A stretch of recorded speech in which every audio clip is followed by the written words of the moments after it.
ये you bolt से अब इसके हमने वॉशर और जो नट हैं वो खोल के साइड में रख लिए हैं। अब हम पोल पे इसको माउंट करके आपको दिखाएंगे, लेकिन सारा सामान आप संभाल कर रखिएगा, इंस्टॉलेशन के लिए बहुत ज़रूरी है।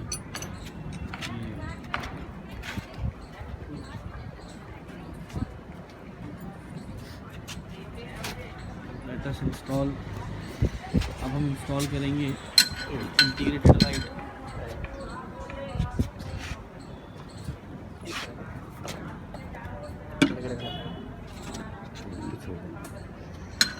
ये बोल्ट पहले तो इस तरीके से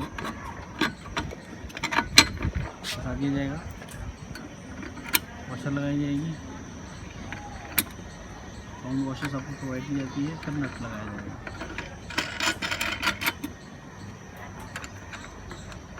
पहले हाथ से फंसा लीजिए,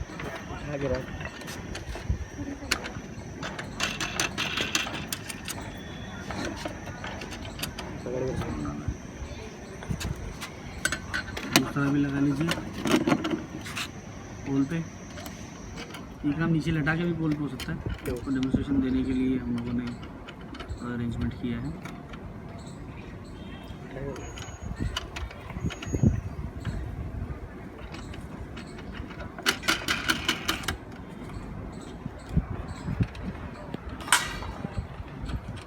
इस तरीके से दिखेगा आपको।